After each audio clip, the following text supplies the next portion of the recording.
पुढच्या पिढीला या भूमीचं महत्व कळणार आहे, आपल्याला नाही कळणार. कारण जिथे पिकतं तिथे विकलं जात नाही. जो घटक आपल्या गावात सुद्धा केळी घटना गावाची झाली आहे की गुरु महाराज एवढ्या मथुरेवरून महाराष्ट्रामध्ये एवढ्या गुजरात असलेलं उकळवाडी गाव त्यांनी शोधलं आणि त्यांनी आश्रम तयार केले. परंतु आपल्याला त्याची किंमत नाही. पण भविष्यामध्ये ताईंनी म्हटलं त्याप्रमाणे जसं गुरु महाराज कि भारत में भारत देश में जितने भी पंथ है सब पंथ एक दिन जरूर झंडे के नीचे आएंगे. जय गुरुदेव. गुरु महाराजांचं वचन आहे, सगळ्यांना एका झेंड्याखाली यावं लागेल. ती स्थिती या ठिकाणी या आश्रमाची होणार आहे. कारण या आश्रमाला मोठा आशीर्वाद गुरु महाराजांनी देऊन ठेवला आहे की हे आश्रम टॉप पे चलेगा.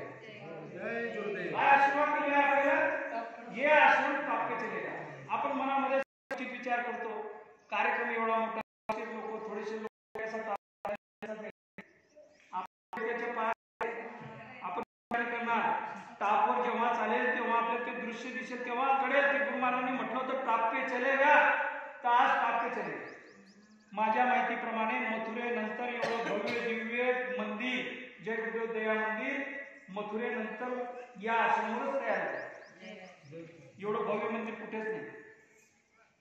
आणि भविष्यामध्ये अशी परिस्थिती येणार आहे की ज्यांना विरोध वाटत असेल, आश्रमाचा वाटत असेल, माणसांचा वाटत असेल, सगळ्या गोष्टीचा वाटत असेल, पण एक दिवस निश्चित असा येणार आहे की न येणाऱ्या माणसाला लालसा होईल की मी जाऊन दर्शन घ्यावं. हा दिवस येणार आहे. त्याला थोडा मंदिर पूर्ण झाल्यानंतर या रस्त्यावरून जाणाऱ्या माणसाला लालसा आल्याशिवाय राहणार नाही की एक वेळा माथा टेकतो. किती लोकांचं काम होत आहे, न काम होणाऱ्या लोकांचे किती कामं होत आहेत तिथे. आम्ही साधे सिंपल लोक, कोणी रडत रडत येतं की माझं गुरुजी असं असं काम होत नाही, असा त्रास आहे, असा प्रॉब्लेम आहे.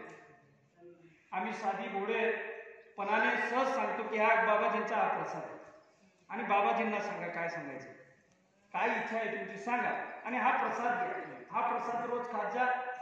तुम्ही जर नामदान घेतलं नसेल तरी एक माळा घ्या, जय गुरुदेव नावाची एक माळा करायची, तुमचं काम होईल. 100% होतं आणि होत आहे. आता रिझल्ट यायला लागले की होत आहे, रिपोर्ट येत आहे, न होणारे काम होत आहे.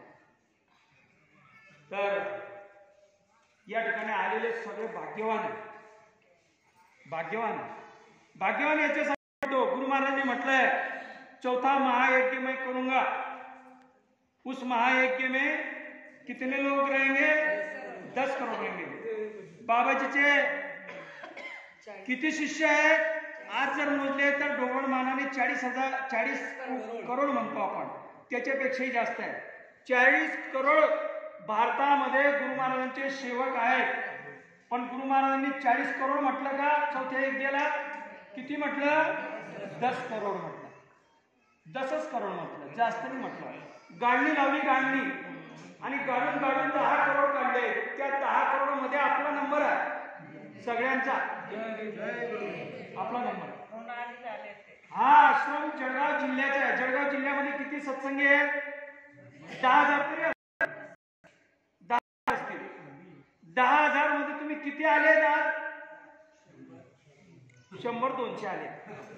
गाळणी गाळणी म्हणून तुम्हाला मी गुरु महाराजांच्या दयेने गॅरंटेड आहे की तुम्ही चौथ्या महायज्ञाचे भागीदार तुम्ही आहेतच. नसते तर तुम्ही एखादी मानताला गेलेच असते, कुठेतरी गेले असते. योगायोगाने आज माझा जिवलग मित्राची आई वारली रात्री. तो एवढा जिवलग आहे तर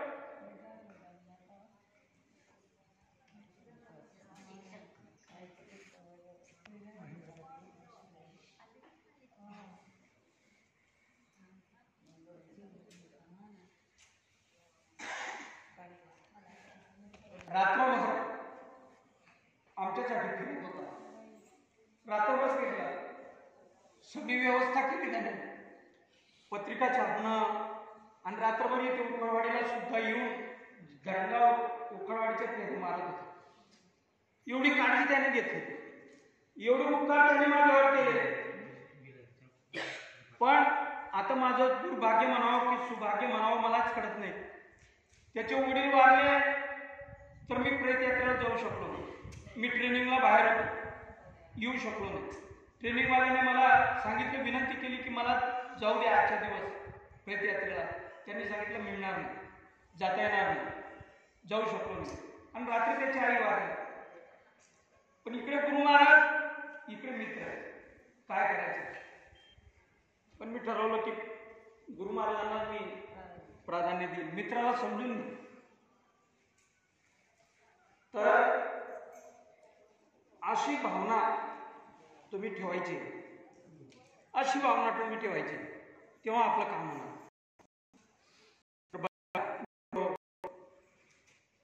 या ठिकाणी हे जे जय गुरुदेव दया मंदिर तयार होत आहे, अजून बऱ्याच गोष्टी होणार आहेत. आता उन्हाळ्याला सुरुवात झाली.